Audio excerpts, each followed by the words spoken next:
Hello everyone, I'm Paul McGuire Grimes. John Boyega, Teyonah Parris, and Jamie Foxx are a dynamic trio in the strange new film They Cloned Tyrone. It's streaming on Netflix and I want to talk about it. This is Paul's trip to the movies.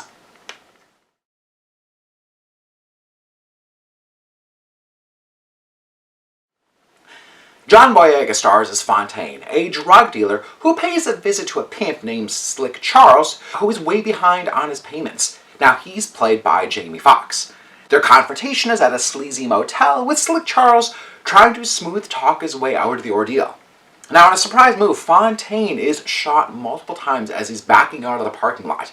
The next morning, Fontaine wakes up as if nothing is wrong. He's got no bullet holes and he's completely alive. He visits Slick Charles again, who can't believe his eyes and believes he's seeing a ghost, as Fontaine is in the flesh, again, as if nothing had happened. Yo-Yo, who's played by Teyonah Parris, is a sex worker under Slick Charles who finds herself caught up in this mess, and the three of them find themselves on a wild adventure in an underground government lab. Now, it's sketchy, with a lab tech stating "We're everywhere" in true Big Brother fashion. It gets even weirder for the trio when Fontaine sees his cloned body full of bullet holes on an exam table. The film also stars David Alan Grier and Kiefer Sutherland. They Cloned Tyrone is from director Jewel Taylor, who co-wrote the film with Tony Rettenmeyer. Now, first off, this has a super catchy title, which should draw viewers in just to see what it's all about. The screenplay was actually on the blacklist for years, which consists of some of the best unproduced screenplays in the business. Taylor's concept is certainly intriguing, as he takes a fairly traditional sci-fi story of cloning, but then puts a really fresh spin on it with the design elements and the world that he gives to this story. Now, there isn't another movie out there like They Cloned Tyrone, as Taylor keeps it modern day, but then gives it that blaxploitation vibe with the costumes and the hair and makeup design. He purposely wants that retro vibe, even giving it that kind of grainy video quality with that soul and funk soundtrack backing it. He really defies any genre here, as he dabbles with sci-fi concepts, but there's plenty of comedy, mystery, and even morsels of heavier topics thrown in there. There are conversations within the trio about the life of a drug dealer, black-on-black crime, systemic racism, and just leading a life with the hand that you've been dealt. Now, it's easy to get swept away with the vibe, but I wanted Taylor to explore some of these themes more directly, as it all plays into the concept behind these clones. The film starts off so strong, but then it kind of starts to meander in the middle before coming back to a really thrilling climax. I think that it could have shaved off about 15 to 20 minutes just to keep that pace up that was introduced at the beginning of the movie.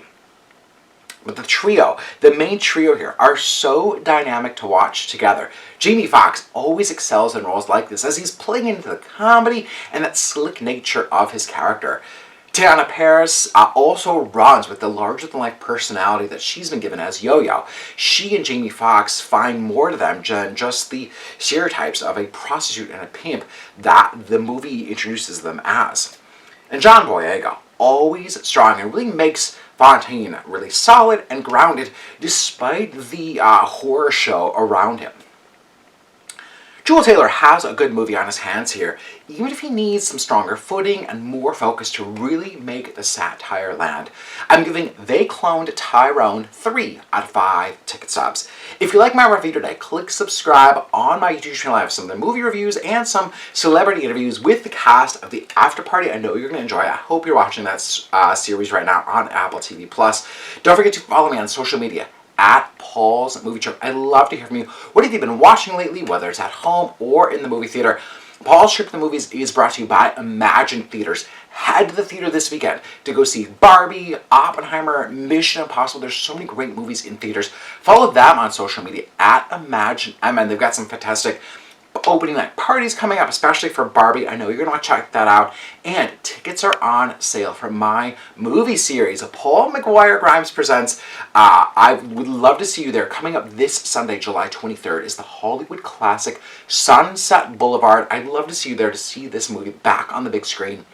I'm going to be doing a talk back afterwards, so I know you're going to want to stick around. Tickets are also on sale for the next few months. So coming up in August is Martin Scorsese's Taxi Driver. September, we're going back to school with The Breakfast Club. And then in October, a little true crime with David Fincher's Zodiac. Again, talkbacks to follow all four of these movies, and tickets are on sale for all of them as well. So I'd love to see you there. Paul's Trip to the Movies is also brought to you by Popped Corn. So if you're going to stay inside this weekend, catch They Clone Tyrone, have some popcorn on hand. They've got so many fantastic flavors on hand for you to choose from. Whether you want something salty, sweet, fruity, chocolatey, savory, they literally have something for everyone. Follow them on social media at PopcornMN to find any deals, any fun flavors that they're popping each month. And I'd love to hear from you. Have you stopped in? Are you thinking about trying them? I'd love to hear from you. Tag me in your post. Tag them at PopcornMN. Tag me as well. I want to see what you're trying. Thank you so much for watching my review of They Cloned Tyrone. This is Paul's Trip to the Movies.